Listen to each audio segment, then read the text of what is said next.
Somos Bonita Radio. Síguenos en youtube.tv Diagonal Channel, Diagonal Bonita Radio, en bonitaradio.net, facebook.com Diagonal Bonita Radio y en Twitter, Bonita-Radio. En línea con tu mundo.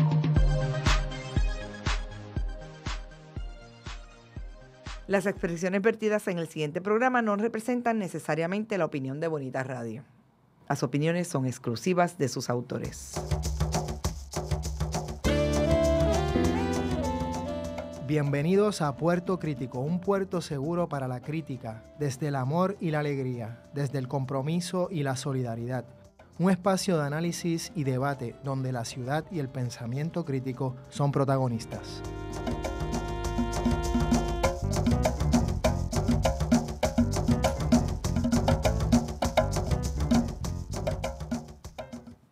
Bienvenidas y bienvenidos a Puerto Crítico. Estamos aquí en Bonita Radio, en Red Global, y en este programa en Puerto Crítico, en Red Translocal, ya que les habla Juan Carlos Rivera Ramos, alias Juanqui, desde San Juan de Puerto Rico, y Miguel Rodríguez Casellas, desde Sydney, Australia. ¿Cómo estás, Miguel? Muy bien, muy impresionado también por ese ojo tuyo para identificar temas que adquieren prominencia en medio de nuestros ciclos noticiosos, y nada, loco porque empecemos a tener esta conversación. Así es, le hemos puesto de título al programa de hoy Fundamentalismo, Política y Cambio Social. Y sí, queremos dedicar nuestro programa al fundamentalismo, y como dice Miguel, ayer mismo, y ayer y hoy ha habido una discusión muy grande porque en el Senado han habido unos cambios sobre unas políticas públicas que se querían promover y de alguna forma pues no echaron hacia adelante, políticas públicas que tienen que ver con libertades y derechos de la ciudadanía, específicamente que tienen que ver con los derechos de las minorías, lo que se le llaman las minorías sexuales, lo que sea que como uno quiera clasificar eso, pero la comunidad LGTB. Y con nosotros queremos también tocar el fundamentalismo desde diferentes puntos y desde diferentes perspectivas. Con nosotros tenemos a una persona que fungió como decano académico del Seminario Evangélico de Puerto Rico y es actualmente director del Cambridge College, que es una universidad ubicada en la ciudad de Massachusetts, como muchos de ustedes saben, con un campus graduado en San Juan de Puerto Rico. También fue profesor en el McCormick Theological Seminary de Chicago, entre otras instituciones, tanto en Puerto Rico como en otros países, entre ellos creo que Corea del Sur. Uh-huh. Tenemos con nosotros, sin más preámbulos, al doctor José Irizarry. Bienvenido y gracias por estar con nosotros. Muchas gracias por tu invitación, de verdad que es un placer estar aquí y tener este diálogo de este importantísimo tema que es tan actual no solamente en nuestra realidad puertorriqueña, sino en todos los fenómenos sociopolíticos que estamos viendo alrededor del mundo. Así que gracias, de verdad. Definitivamente, y tal vez sería mejor comenzar precisamente con aclarar conceptos. Cuando uno habla por ahí, en el lenguaje común, el fundamentalismo se entiende como esa perspectiva o mirada de ver el mundo desde una óptica conservadora, uh-huh, que se basa principalmente en la Biblia, tal vez desde una perspectiva muy literal. Uh-huh. Sin embargo, nos gustaría saber, desde una perspectiva teológica o desde los estudios de la religión, ¿cómo surge el fundamentalismo? ¿Qué es el fundamentalismo? El fundamentalismo, perdón, y cómo podríamos entenderlo tal vez desde una manera mucho más profunda. ¿Cómo no? Antes de comenzar este diálogo, tengo que decir, primero reconocer que cuando me llamaste para hablar de este tema, tú mismo reconociste que íbamos a estar hablando de una forma concreta del fundamentalismo como se da en el contexto puertorriqueño y reconociste que se debe hablar de fundamentalismos. Correcto. Siempre hay que hablar en plural porque hay diferentes manifestaciones, ¿verdad? Y no todas las fuentes, lo que le podemos llamar los fundamentos, son necesariamente los que nosotros reconocemos dentro de nuestro contexto puertorriqueño, como tú has dicho, el literalismo y el conservadurismo. Eso necesariamente no define todos los fundamentalismos, pero sí podemos decir que tiene mucho que ver con el que experimentamos aquí en nuestra isla. Eso es lo primero que quiero decir. Es decir, nuestra conversación, yo creo que debe quedar claro, no va a ser determinante. ¿Okay? La pericia que tienen todas las personas que hablan de fundamentalismo es bien relativa, porque es un fenómeno que todavía estamos tratando de entender. A pesar de que ahorita hablamos de que Scott Appleby y Martin Marty escribieron los grandes 6 volúmenes sobre el fundamentalismo a través del proyecto fundamentalista, del fundamentalismo, pero inclusive a partir de esos trabajos surgió una crítica de diferentes disciplinas y no tenemos un consenso, eso es lo que quiero decir. Así que lo que voy a decir, lo voy a decir no de manera determinante para entrar en el debate, quizás referirme a algunos entendimientos sobre el fundamentalismo y tratar de hacer la distinción. Lo primero que tengo que decir es que lo que llamamos el fundamentalismo, como todo lenguaje, es bien poroso, es decir, se puede usar para identificar muchas cosas, pero tenemos que tener cuidado, especialmente en estos momentos donde estamos utilizando tanto el lenguaje, que no abusemos de esa porosidad al punto de que pierda un objeto de análisis. Es decir, que nos refiramos a todo lo que es autoritario, toda idea que establece una verdad inmovible y en la que estemos en contra como fundamentalismo. De hecho, se ha utilizado en la prensa norteamericana, en los medios norteamericanos de derecha, se ve mucho eso. Las personas que usualmente tienen ideas a las que nosotros no estamos de acuerdo, se tildan de fundamentalistas y pierde el sentido porque no hay nada que podemos analizar. Por lo tanto, es importante saber de que hay que determinar qué es lo que estamos tratando de mirar cuando analizamos el fundamentalismo. Hay algunos historiadores, los que se van por lo que yo diría por la línea etiológica de los orígenes, que van a decir que no se puede hablar de fundamentalismo fuera del contexto del protestantismo de los Estados Unidos. Okay. Es decir, son historiadores que dirían, no puedes decir que existe fundamentalismo en el Islam, por ejemplo. ¿Por qué dicen ellos eso? Bueno, por 2 razones. Número 1, porque estás utilizando un lenguaje que surge de una realidad concreta, histórica y cultural. Y segundo, si lo utilizas para definir otras religiones, otras experiencias, lo que estás haciendo es una nueva forma de colonialismo, ¿verdad? Intelectual, donde estás diciendo, voy a medir con la vara de este movimiento que está bien contextualizado, voy a medir otras religiones. Yo creo que después del proyecto de fundamentalismo de Marty y Appleby, se ha abierto un poco la discusión a mirarlo ya no desde los orígenes, sino de una manera más arqueológica, en el sentido de que analizamos cuáles son las estratas, ¿verdad? Del movimiento, es decir, cuáles son las cosas que se repiten y ver cómo en otras religiones se pueden dar también esas estratas, es decir, que haya como decía Wittgenstein, que haya un parecido entre familias. Y las familias aquí son las religiones. Es decir, que hay algunos que dicen el fundamentalismo le pertenece, ¿verdad? Es un vocablo que le pertenece a la discusión sobre la religión y la sociología de la religión. Yo estoy en ese sentido. Yo creo que sí que podemos hablar de fundamentalismo dentro de las expresiones, ¿verdad? de las religiones. Y el abuso viene cuando entonces empezamos a utilizar el fundamentalismo, cuando hablamos de rigidez en todas las esferas, en la política, en la científica, y ahí que hay personas que lo utilizan de esa manera, yo creo pues que allí estaríamos perdiendo un poquito la perspectiva de lo que es el fundamentalismo. Así que si lo dejamos enmarcado en las religiones, yo creo que podemos tener un debate fructífero. Cuando hablamos del origen, estamos hablando del principio del siglo XX, la palabra fundamental, en lugar de fundamentalismo, surge de unos tratados que se distribuyeron en los Estados Unidos, que se llamaban Los Fundamentos. Creo que tenía como subtítulo, si me acuerdo, un testimonio a la verdad. Los Fundamentos, un testimonio a la verdad. Y fueron unos tratados que fueron distribuidos y de hecho se crearon currículos para las escuelas bíblicas de las iglesias, los mismos seminarios, creo que el seminario de Princeton, ¿verdad? Tomó como parte de su trabajo diseminar esos tratados.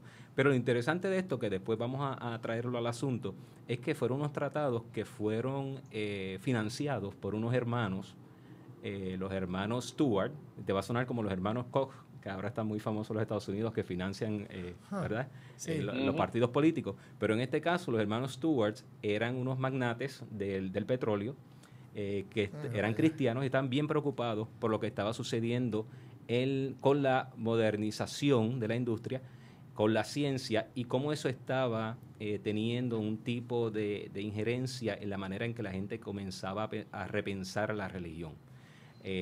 Por ejemplo, con las teorías de la evolución darwiniana, cómo eso debatía el creacionismo y muchas otras cosas que trajo a colación, que se trajeron a colación en las ciencias al principio del siglo XX. Para hacerlo como un chisme histórico, fíjate qué interesante, ahorita estamos hablando de la Universidad de Chicago, de que en Chicago había otro magnate que se llamaba Rockefeller, ¿verdad que sí? John Rockefeller. Y Rockefeller también estaba, él estaba en Chicago, también quería crear un monopolio del petróleo, y él es uno de los que pone dinero para fundar la Escuela de Divinidad de la Universidad de Chicago, para que aquellos teólogos que quisiesen, en cierta manera, comenzar a utilizar la crítica moderna dentro de la religión, tuviesen un espacio. Es decir, que era una competencia tanto económica como religiosa. Y ese empate se ve desde el principio con el fundamentalismo. Y en este caso, luego de 10 años después, en los 20, creo que fue en 1920, en un artículo en una revista de la Iglesia Bautista del Norte, es cuando por primera vez se usa la palabra fundamentalista. Y es autorreferida por los mismos autores, es decir, nadie los acusa, sino que ellos mismos dicen: nosotros somos fundamentalistas. Creemos en los fundamentos y de la escritura, estamos contra la secularización que estamos viendo, y por lo tanto vamos a librar una batalla real. Esa es la palabra. Y cuando digo real, no estoy hablando de realidad en términos actuales, sino de realidad en términos monárquicos. Ellos decían: vamos a tener un royal battle. Ah, monárquico. Okay. Sí, vamos a tener una batalla de alta, ¿verdad? De casi imperial, en contra de los estados que quieran quitar, ¿verdad?, la religión del ámbito de la cultura, de los espacios sociales. Y ahí es que el fundamentalismo entonces se ve como un movimiento contestatario a un estado que permite que se remueva la religión o lo religioso del ámbito cultural y social. Bueno, con eso vamos a una pausa y regresamos en unos minutos a Puerto Crítico.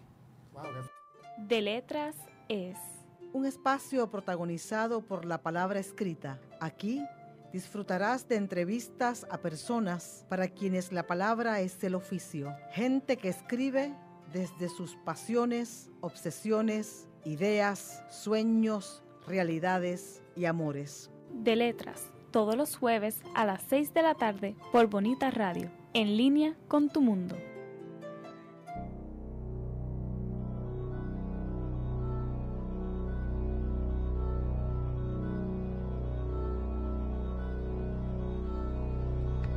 Llegó tu programa deportivo. Tu programa deportivo, Donde escucharás lo que necesitas. y deseas saber El añadido. el añadido, Noticias, datos, predicciones entrevistas y más. en El añadido. Todos los martes desde las 7 de la noche por Bonita Radio. En línea con tu mundo.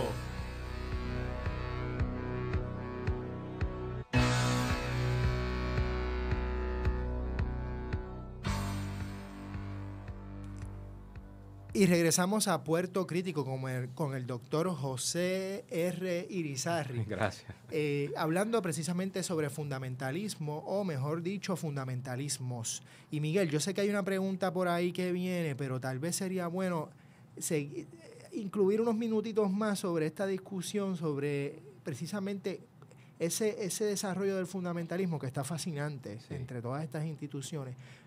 Por supuesto, seguimos. Se vino a definir entonces frente a una modernidad o modernización y una idea de la ciencia. Es correcto, pero más que todo de cómo las ciencias afectaban la religión misma, es decir, cómo le daba instrumentos a las personas que hacían teología y que hacían análisis de religión sobre la religiosidad para ver, por ejemplo, la escritura de una manera diferente. Es decir, el fundamentalismo era contestatario inicialmente no tanto a la esfera pública, al Estado y al gobierno, sino a los mismos cristianos.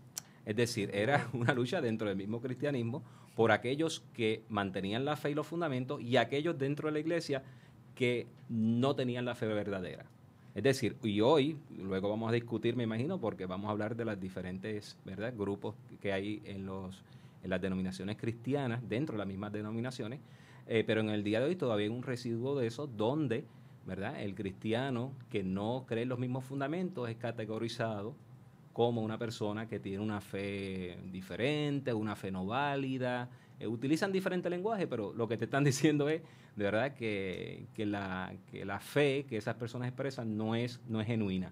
Y en este caso era un fundamentalismo que se debatía al interior del protestantismo mismo, antes de resurgir y hacerse un fenómeno social y cultural. Había unos puntos básicos que el fundamentalismo echaba hacia adelante. Sí. Mira, es correcto. Cuando dijiste ahorita, por ejemplo, el conservadurismo y el literalismo, tenemos que estar claro que aunque esos dos elementos, es decir, la creencia en la inerrancia de los textos sagrados y la creencia en que la tradición se debe preservar pura, esos dos elementos pueden combinarse con el fundamentalismo, pero no lo definen. Hay conservadores que no son fundamentalistas, ¿ok?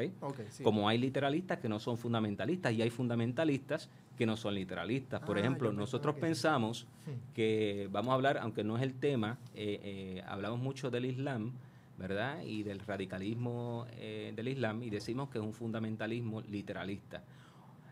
Cuando tú observas a los grupos que son fundamentalistas dentro de la religión del Islam, tú ves que no citan mucho el Corán. Los que citan el Corán son los occidentales tratando de interpretar estos grupos.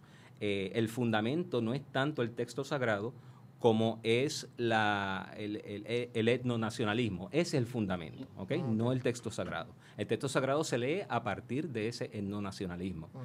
Por lo tanto, las cosas pueden, conservadurismo y literalismo se puede combinar, pero no define el fundamentalismo. La pregunta que tú me estás haciendo es, básicamente, ¿qué define el fundamentalismo? Yo diría tres cosas. Dos que yo creo que ya en la literatura se ha hecho establecido y es un consenso entre las diversidades de entendimiento.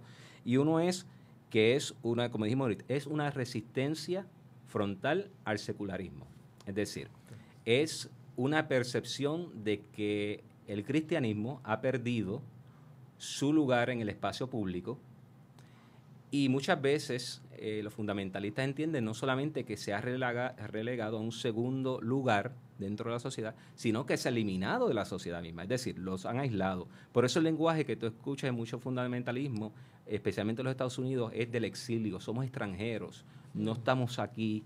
Estamos marginalizados, hasta el lenguaje de la marginalización, a pesar del poder político que tienen. Sí. Porque se sienten que han sido separados completamente. Ahora mismo hay un movimiento en Estados Unidos fundamentalista que está dedicándole bastante trabajo, bastante labor, activismo al asunto de la Navidad, ¿verdad? Y de volver a Cristo a la Navidad, como dicen ellos. Es decir, piensan que se está diversificando y haciendo plural la celebración, tan plural, que se ha perdido la esencia fundamental que es el cristianismo dentro de esa celebración. Y están tratando de luchar para recobrar eso. Es decir, no encuentran un espacio y como no lo encuentran, entonces debaten ese secularismo modernista. Y eso siempre ha sido desde el principio del siglo XX, es un debate contra el secularismo. El segundo elemento, yo diría que es la militancia. Es bien importante. Es decir, el fundamentalista entiende que tiene que insertarse en los discursos políticos y sociales para recobrar ese espacio público. Claro está, yo tuve un diálogo ahorita con un compañero, estamos hablando sobre esto, el fundamentalismo, y me decía que si vamos al origen, especialmente cuando vemos la tradición anabaptista, ¿verdad? Vemos que ellos tenían una clara distinción entre la iglesia y el Estado y la defendían, ¿verdad? Y si uno lo ve de esa manera, históricamente debe ser así. Es decir, los fundamentalistas deben inclusive aislarse, ¿verdad?, de las cuestiones de Estado. Pero claro está, al ser ¿cómo diría? Al tratar de recuperar ese espacio público, tiene que entonces relacionarse con aquel elemento, ¿verdad?, regente de ese espacio público, que en este caso es el Estado, que es el que define las políticas, la vida y la cultura. Por lo tanto, tiene que relacionarse de una manera u otra. Y lo puede hacer de dos formas. O se hace, resiste al Estado, que ahí es donde viene el fundamentalismo radical, que es atacar al Estado desde adentro, o crea alianzas, que es lo que vemos en el caso de Puerto Rico. Esos son los dos elementos. La militancia tiene que estar. No todo el conservador es militante. De hecho, en Puerto Rico, yo diría, una gran mayoría de la iglesia protestante es conservadora y no es fundamentalista. Es solamente un sector, ¿ok? Porque no es militante en base a eso. Y también es literalista, pero tampoco es fundamentalista. El tercero ya es una opinión personal. Y esto yo lo digo porque yo soy arendiano. Y Arendiano, de sí, Hannah de Arendt. Hannah Arendt. Mira, tenemos una muy querida amiga. Muy bien. Y a mí, yo entiendo que es un grupo también donde la racionalidad toma un segundo o tercer plano. Es decir, que la capacidad de pensar se delega a un segundo o tercer plano y se responde principalmente de manera afectiva a las situaciones o de una manera un poquito, ¿verdad?, dirigida al deseo, a los instintos, y la racionalidad viene luego. ¿Ok? Te voy a decir un ejemplo bien concreto, porque estábamos hablando ahorita de la situación que estamos viendo en Puerto Rico. Hay algunas palabras, ¿verdad?, que son detonantes de reacciones militantes en estos grupos. Por ejemplo, tú lo dijiste, homosexualidad, inclusive género, drogas, ¿verdad? Vimos en estos días el asunto del incesto, bestialismo, o sea, los conceptos mismos levantan ya una bandera. El día de ayer yo recibí, porque mi espacio a veces de investigación en estos casos son las redes sociales, es divertidísimo. Claro. Tú vas al Facebook y ves lo que ponen, cómo la gente comenta. Y estaba viendo un post, ¿verdad?, donde se decía que se iba a llamar una marcha frente al Capitolio porque los legisladores iban a aprobar el bestialismo, fíjense qué interesante, el incesto y el adulterio. ¿Okay? Eso es lo que decía el post. Porque iba a haber, ¿verdad?, una revisión del Código Penal. Interesantemente, se lanza la voz de alerta, se movilizan a las personas, pero nunca hubo una reflexión de por qué se hizo, qué es lo que se propone, ¿verdad que sí? ¿Qué relación tiene lo que se propone con otras áreas más allá de la moral, con otras áreas del quehacer social, por ejemplo, la economía? O sea, no es la reducción de penas una manera de reducir los gastos, ¿verdad?, penitenciarios. Hay tantas preguntas que uno puede hacer si en el primer nivel de respuesta está la racionalidad. Pero cuando no está, ¿verdad?, ya de por sí respondemos, llegamos a la militancia, y es luego, tampoco quiero decir que son irracionales, ¿ok? Seguro. Hay racionalidad, pero es una tercera o cuarta etapa. Y es por eso que a veces, de hecho, cuando la legalización de la marihuana, cuando se discutió mucho, las personas que eran de grupos, ¿verdad?, que eran grupos religiosos que estaban en contra de la legalización, fíjense que al final ellos no utilizaban la escritura y el texto bíblico para defender sus posiciones. Ellos fueron selectivos entonces, ya entraron a la etapa de racionalizar, pero es un racionamiento selectivo, es decir, vamos a buscar los análisis, las estadísticas que demuestren lo que nosotros sentimos y pensamos y percibimos. ¿Okay? Y se muestran evidencias científicas, porque uno puede encontrar evidencia científica para absolutamente todo. Esa es la flexibilidad de la ciencia. Pero en ese caso vemos que en ese sentido, y ahorita cuando hablemos de cómo actúan, por ejemplo, los religiosos o los cristianos que están en grupos más progresistas, vemos cómo esa racionalidad entonces cambia de posición y se convierte en algo primario antes de tomar entonces decisiones morales o éticas. Miguel. Sí, a mí, obviamente, donde es más burdo el embate del fundamentalismo o de los fundamentalismos, pues eso pues también nos lleva a muchos a reaccionar con emoción, a resistirlos con emoción y demás. Y eso que casi que me interesa menos. Me interesa más ver la relación y la complicidad que parece haber entre el dominio que el neoliberalismo como doctrina económica y política intenta tener también sobre las formas de convivencia, relaciones y entendidos. Ese deseo de naturalizar, digamos, de hacer invisible ya como una lógica macro que lo explica todo, que uno encuentra en el neoliberalismo, esa complicidad entre la causa neoliberal y el surgimiento casi que simultáneo de corrientes fundamentalistas dentro de pues, Estados Unidos, pero más allá también. O sea, parecería ver que hay en ambas causas, una desde lo religioso y una desde lo económico, una especie de alianza. ¿Qué te parece esa apreciación? ¿Te parece exagerada o ese ímpetu naturalizador, digamos, de cómo debemos entender la convivencia al punto de hacer invisible cualquier oposición? ¿Tú no ves ahí que hay algo? Bueno, yo no diría exagerada, pero yo sí diría que necesita un análisis más sistemático,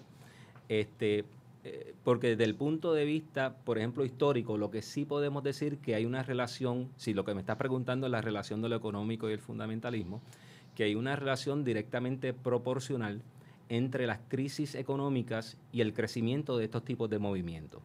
Por ejemplo, en los años 30, durante la recesión en los Estados Unidos, fue cuando se dio un crecimiento vertiginoso de los movimientos, lo que se llama revivalistas en los Estados Unidos. Es decir, se crea un vacío. Recuerda que la economía está ligada también, en cierta manera, a una ideología social, y la gente entonces entiende que la economía es parte de su bienestar total, su bienestar psicológico, bienestar ¿verdad? Emocional. Cuando la gente se siente bien, cuando hay una buena economía, la gente se siente bien, se siente segura, ¿verdad? Incrementan las visitas a las iglesias, la gente se siente con el espacio para trabajar con ese aspecto, ¿verdad? No material de su existencia o la parte espiritual. Porque está bien, ¿verdad? Por ejemplo, en los 50, cuando la clase media comienza a crecer en los Estados Unidos también de una forma significativa, pues entonces tú ves que decrecen estos movimientos, ya dejan casi de tener un interés público.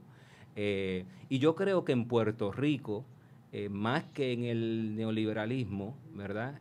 Yo creo que en Puerto Rico la razón por la que estos movimientos crecen es básicamente porque hay una percepción de crisis social y económica, y estos movimientos dan una línea, ¿verdad? Una línea de escape, si lo podemos llamar así, a esa realidad. En ese mismo proceso, ahora que has mencionado... ¿Vamos a una pausa? Sí. Ok, vamos a una pausa y regresamos en unos minutos a Puerto Crítico. ¿Cómo no? Gracias. Ecos e Iconos es un espacio de amenas entrevistas. Hacemos un retrato radiofónico a los exponentes del teatro, la danza, el cine, la radio, la televisión, el performance e internet. Conversamos y a la vez documentamos de dónde surge una idea, su desarrollo, trascendencia y relevancia. Escuche a los Ecos e Iconos de la Cultura todos los sábados a las 2 de la tarde por bonitaradio.net. Soy el licenciado José Ariel Nazario y les invito todos los miércoles a las 10 de la mañana a escuchar el análisis legislativo único, política, sociedad, economía y temas de actualidad de nuestra realidad puertorriqueña. Recuerde, la previa, todos los miércoles a las 10 de la mañana por Bonita Radio, en línea con tu mundo. Y regresamos a Puerto Crítico con el doctor José Irizarry hablando sobre fundamentalismos. Y hemos titulado nuestro programa de hoy Fundamentalismo, Política y Cambio Social. Y nos estaba hablando de esas relaciones entre fundamentalismo y neoliberalismo. que de alguna manera también se ha definido entre algunos críticos como fundamentalismo de mercado, ¿no? Sí, es correcto. Donde el mercado, lo que dicta el mercado es la verdad, y la verdad literal, y no otra cosa, y desde ahí, digamos, hacemos una hermenéutica desde el Estado, desde ahí que se interpreta la sociedad, lo político, etcétera. Pero en esa misma dinámica, nos gustaría saber esa relación, como ya usted la ha hecho en el proceso histórico, entre el fundamentalismo en Puerto Rico, cómo se ha desarrollado en Puerto Rico, y su relación con Estados Unidos. Con ese fundamentalismo que nace en Estados Unidos desde esa óptica. Nuevamente tenemos que recordar que la iglesia protestante en Puerto Rico, primero voy a hablar de la iglesia protestante, aunque luego podemos conversar en el asunto de que inclusive la iglesia católica ha tenido un rol bien importante en estos movimientos que se están dando en Puerto Rico, esas alianzas, ¿verdad? Eso es se importante, dan en esa área. Pero recuerden que la iglesia en Puerto Rico protestante es el resultado de una obra misionera, y en cierta manera es una obra misionera que es evangelicalista, le llamamos iglesia evangélica, es decir, viene de parte de una conciencia de civilización, de una conciencia, ¿verdad?, de una conciencia expansionista, que hay que rescatar al pueblo de Puerto Rico, ¿verdad?, para los Estados Unidos, y claro, Estados Unidos con una visión funcionalista de lo que es la religión, un Estados Unidos protestante.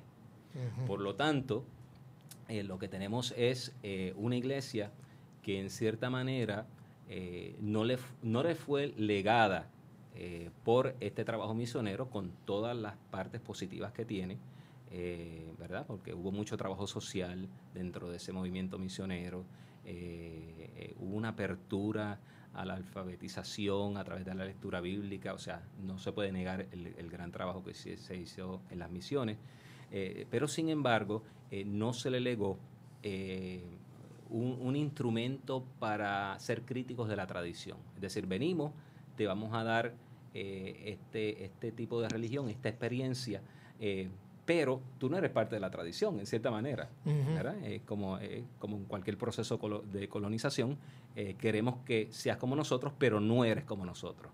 Y al tú no tener esa tradición, entonces no la puedes desarrollar. Y ese tipo de vertiente evangélica ha permanecido ya por un siglo, mientras que los Estados Unidos, inclusive en esas iglesias misioneras inicialmente, ya han ido desarrollando, ¿verdad?, desarrollándose en otros aspectos, como una evolución del pensar teológico y de la reinterpretación de la tradición. Yo digo esto porque seguramente hay una diferencia, inclusive entre el fundamentalismo en los Estados Unidos y el fundamentalismo en Puerto Rico, a pesar de que en cierta manera somos los hijos de ese fundamentalismo. Y en este caso, en los Estados Unidos, yo tendría que decir que se acepta, y se acepta sin excusas, que el fundamentalismo que se da protestante en los Estados Unidos es un fundamentalismo ideológico. ¿Okay? Es decir, no hay temor en decir que la iglesia tiene que incursionar en los asuntos políticos. ¿Okay? Para hacer eso, claro está, se tuvo que hacer y se hace, y si usted ve los medios, no quiero mencionarlos, pero los medios noticiosos de derecha en los Estados Unidos, donde se hace toda una revisión histórica, un revisionismo histórico, donde se dice, ¿verdad?, que la nación norteamericana es una nación de fundamento, y otra vez la palabra fundamento, ¿verdad?, de fundamento de una filosofía, ni siquiera usan la palabra teología, de una filosofía judeocristiana, desde la incepción de la República. Es decir, que los famosos padres, recuerden que siempre son padres, nunca madres, pero los famosos padres de la nación, básicamente eran altamente cristianos. Sí.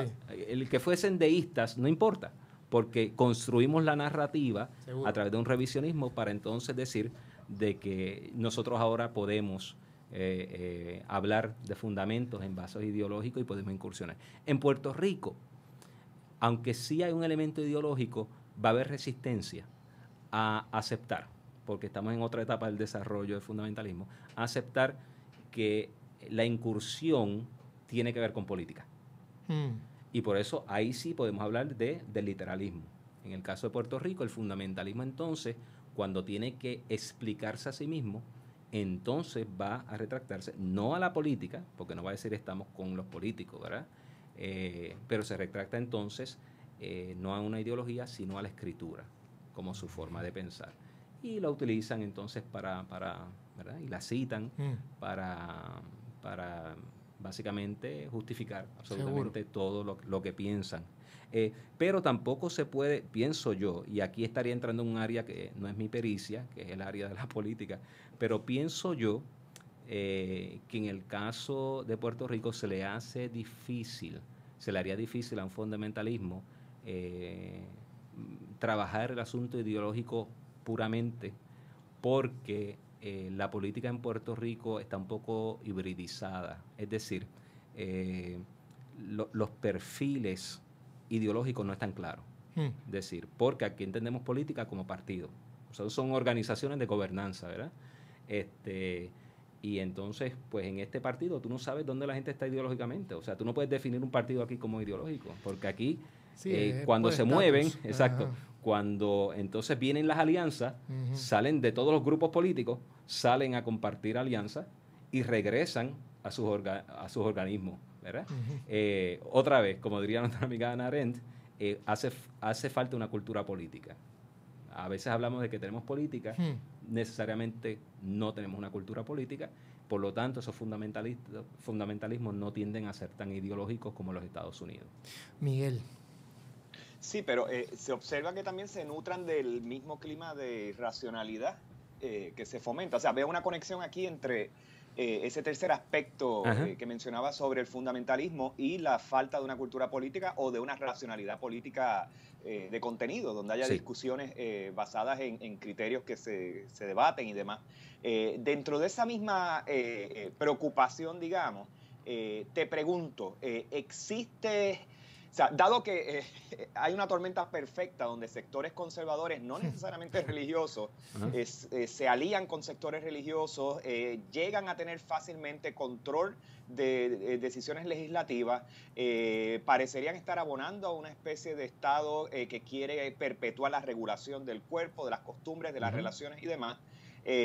¿Tú no ves que o sea, existe algún tipo de reacción o de movimientos alternativos de corte progresista dentro de las iglesias en Puerto Rico que resista esto? Porque es que la impresión que tiene uno muchas veces desde afuera es que si no es desde el silencio cómplice por demás, hay una cierta debilidad o timidez en que existan frentes o contradiscursos públicos, porque sé que existen y hemos tenido, como te tenemos a ti acá en el programa, personas maravillosas que vienen del universo de la teología en Puerto Rico y con experiencias internacionales extraordinarias, pero extrañamos que movimientos de base social dentro de las mismas religiones que contrarresten la facilidad con que estas alianzas conservadoras, religiosas y no religiosas, se están dando en Puerto Rico. Mira, eso es una excelente pregunta a la cual tengo una respuesta doble. La primera es un mea culpa, en el sentido de que, ¿verdad? La aseveración nos hace replantear a nosotros, ¿verdad? Los que no estamos dentro de los movimientos fundamentalistas, o pensamos no estar, ¿verdad? Porque también vamos a hablar de que el fundamentalismo también es una percepción, pero en este sentido,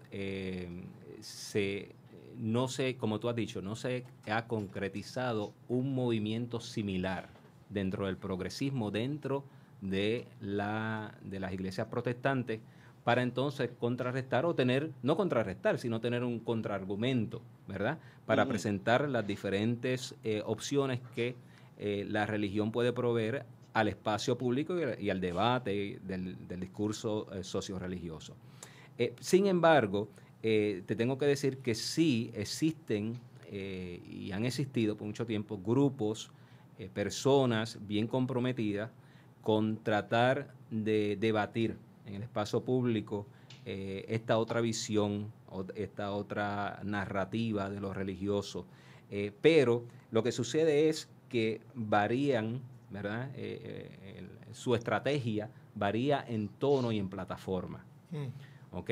Como dijimos ahorita, si yo me pongo a pensar, por ejemplo, lugares donde se enseña, como el Seminario Teológico, Seminario Evangélico de Puerto Rico o el Centro de Estudios Dominicos del Caribe, donde claramente hay un tipo de instrucción donde se reafirma la capacidad de la persona que utiliza la escritura a hacer un análisis crítico de esa escritura, hacer una interpretación responsable de la escritura, que dista mucho del literalismo que estamos mencionando ahorita, ¿verdad?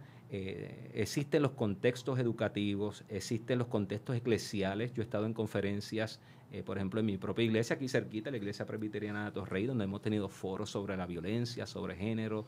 La Iglesia Discípulos de Cristo Central tiene una conferencia anual excelente que publica sus ponencias, que combina teólogos, sociólogos, antropólogos.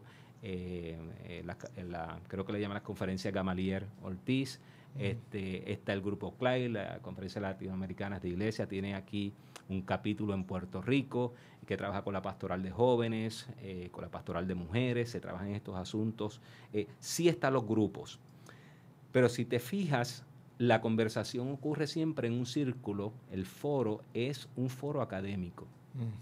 Y como dijimos ahorita, es decir, que el progresista tiende entonces a utilizar la racionalidad como punto primero de conversación, en una cultura donde la religión se ve mayormente de manera afectiva.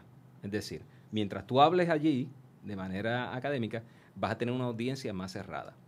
Lo otro es que el tono no ha sido tan vitriólico. Es decir, el progresista no tiende, por una razón u otra, ¿verdad?, a ser vociferante en este sentido, sino en buscar los medios donde comunicar sus ideas.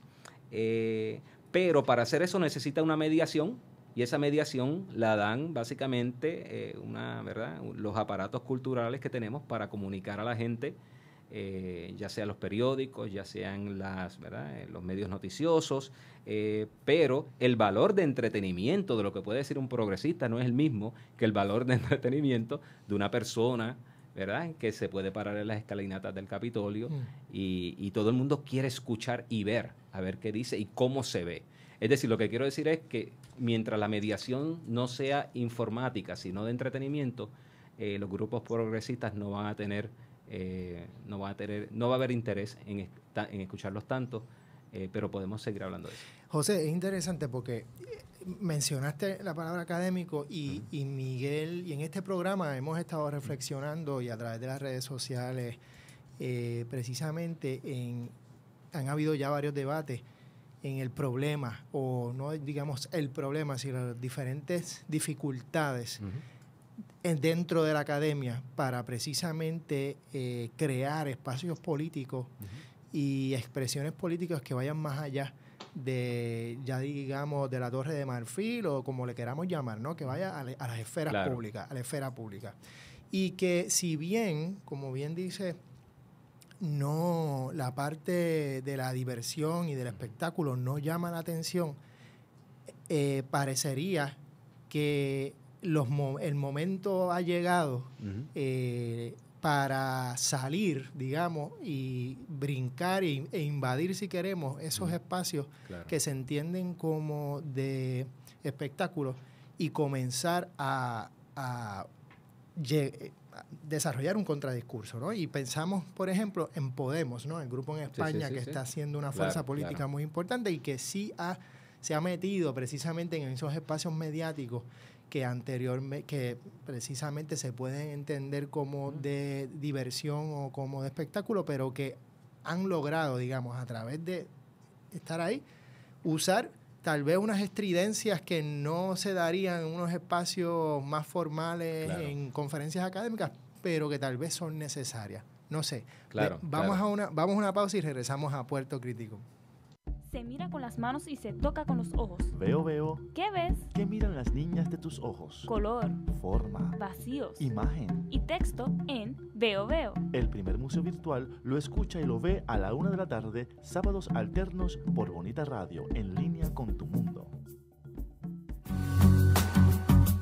Retorcidos, un programa dirigido a informar y educar sobre temas que afectan la comunidad LGBT. Escúchanos todos los miércoles a las 6 p.m. por Bonita Radio, en línea con tu mundo. Una flecha desgarrando un cuerpo en pleno adiós. Y regresamos a Puerto Crítico hablando sobre fundamentalismo, política y cambio social. Estamos con el doctor José Irizarry. José, ¿querías hacer unos comentarios? Solamente 2 puntos en relación a esa última pregunta acerca de cómo los elementos más progresistas o más moderados, vamos a llamarlos, porque no todos son progresistas, ¿no? Se envuelven en este tipo de trabajo. Yo creo que es importante nuevamente volver al asunto de la militancia. Es decir, cuando uno habla que un grupo es militante, uno lo que está diciendo es que cierra filas. Muchos de los estudiosos del fundamentalismo dicen que no puede existir fundamentalismo si no se levanta lo que llaman ellos una muralla de virtud. Es decir, los que estamos adentro y los que están afuera. Son los virtuosos. Okay, los virtuosos. Es decir, aunque se buscan alianzas políticas, los políticos deben venir a hablar e irse. No son parte del grupo. ¿Okay? Eso es bien importante. Y lo digo porque el asunto de estos grupos es que estos grupos en verdad trabajan, tienen un poder de convocatoria y trabajan, llaman a la militancia y están ellos representando en cierta manera los fundamentos de la fe. Los que están en grupos más moderados y progresistas, cuando tienen que trabajar el asunto de la acción social, del activismo, lo que hacen es que se unen. Hay un sentido de colaboración, donde tú los vas a ver, a estos pastores, a estos miembros de iglesia, los vas a ver con grupos de uniones obreras, los vas a ver con estudiantes y están marchando con ellos. Es decir, se rompe esa pared, ¿verdad? Esa pared de virtud, y entonces se trabaja dentro de esos grupos que están haciendo el activismo. Claro, hay algo que no beneficia en ese sentido, y es que al entrar en esos grupos, aunque yo entiendo que los grupos son muy agradecidos del apoyo y la participación, no se quiere centrar en el aspecto religioso. Seguro. Es decir, no se entiende como una expresión de religiosidad, como se entienden los tipos de proyectos que pueden tener los grupos más fundamentalistas. Hoy estaba hablando con un amigo mío que ustedes conocen muy bien, Héctor López Sierra, me imagino que lo conocen, y me estaba recordando el trabajo de Bordeaux, ¿verdad? Donde Bordeaux dice que en la modernidad, cuando se desplaza la religión de su espacio, el espacio único que solía tener, lo que se crea es un mercado de bienes simbólicos de salvación donde todas las religiones tienen que competir. Y si estamos entonces comparando los elementos más progresistas, podemos decir que en esa competencia los fundamentalismos han salido victoriosos porque, como en todo mercado, han leído la estrategia, han planificado y tienen más poder de cohesión, más poder también de convocatoria. Pues yo creo que ahí sí sintoniza con el neoliberalismo, en el sentido precisamente de que es un mercado que se ha abierto y que se han sabido vender desde esa perspectiva mercantil, de comercio duro y puro, ¿no? de el commodity como religión. Sí, lo que pasa es que otra vez, se puede comparar, pero se puede comparar también con muchos otros sistemas económicos, inclusive aquellos desaparecidos sistemas, ¿verdad?, más marxistas, también se puede comparar. Se podría comparar porque la relación está allí. Y hay algunos fundamentalismos, ¿verdad?, en el mundo que son resistentes a ese tipo también de intercambio, son más proteccionistas. Es decir, sí veo en el caso de Estados Unidos sí veo la relación, pero tampoco podemos extrapolar y generalizar y decir que tienen esa consonancia pura con el neoliberalismo. Miguel. Sí, quería añadir al comentario sobre el neoliberalismo que es curioso que mientras el neoliberalismo trata de asaltar a la figura del Estado y el gobierno y fomentar la desregulación y pues para que se dé una hiperporosidad a la actividad del mercado y demás, los grupos fundamentalistas religiosos en el marco norteamericano y en Puerto Rico, el asalto al Estado y el mismo desprecio, ¿verdad?, a la función seculadora del Estado y demás, lo expresan de forma contraria, es apoyando mayor regulación sobre el cuerpo, sobre las relaciones o perpetuando estructuras de regulación que ya existen y que incluso movimientos sociales cuestionan o piden ser diluidas o desbancadas. Así que hay un mismo desprecio por la figura del Estado, en uno hacia unas cosas y uno hacia las otras. O sea que yo sí veo alianzas aquí. No sé si son coincidencias o qué, pero el modus operandi es muy parecido. Nada, sí, es un comentario. pero solo recuerda, y lo voy a decir, y esto es una frase que se me acaba de ocurrir, de que el fundamentalismo, como dijimos ahorita, es inicialmente no racional. No es irracional, pero no racional, no tiene como fundamento la conciliación de ideas. Es decir, hay muchas contradicciones internas, pero esas no son esenciales. Es decir, lo que tú estás diciendo es correcto, tu descripción, pero lo estamos racionalizando. Es decir, al interior del fundamentalismo, no es un fundamentalismo tener consistencia. Inclusive el literalismo es así. No puede existir un literalismo consistente. No lo he visto. Un oxímoron. Sí, claro. Es que no lo he visto porque siempre vas a encontrar una selectividad en lo que se lee y cómo se interpreta, que tú vas a adjudicar a una verdad que sale del texto, cuando en verdad es una verdad que tú traes al texto como lector, pero las contradicciones no se ven como contradicciones. Ahora, ya si lo interpretas de una manera más racional, tú ves las contradicciones, porque no se puede ¿verdad?, conciliar esas cosas. Estaba pensando otra manera de entrar en la política desde la religión y sin duda pues obviamente está el ejemplo de la teología, del movimiento de la teología de liberación, que pudiéramos decir que a partir de los 60 y 70 pues en América Latina crea un parteaguas, si queremos, político, ideológico, religioso en diferentes esferas y en diferentes países a través de América Latina y de ahí al mundo entero, sobre todo en el sur global. ¿Cómo eso, de alguna manera, se relaciona a ese resurgimiento o ese retomar protagonismo de algunos grupos fundamentalistas en Estados Unidos y en el resto de América Latina a partir de los 80 en adelante? Es decir, a veces lo veo como si hubiera habido una contrarreforma en el sentido de que en América Latina se estaban dando, y no quiero hablar en el pasado, esos procesos se siguen dando y no pudiéramos entender muchas de los virajes a la izquierda sin entender ese proceso de teología de liberación en América Latina, aún hoy. Pero me parece que también a partir de los 80 sí hubo un tipo de contrarreforma. A veces uno lo ve desde el reaganismo y desde una manera orquestada, de una forma bien tal vez imperialista, pero no sé si esto es una visión de afuera facilona o si hay algún tipo de relación de que hubo un movimiento sí conservador o fundamentalista, o digamos, no queremos dañar los términos que muy bien usted nos ha explicado, pero de alguna forma se da ese choque. Es una manera de verlo.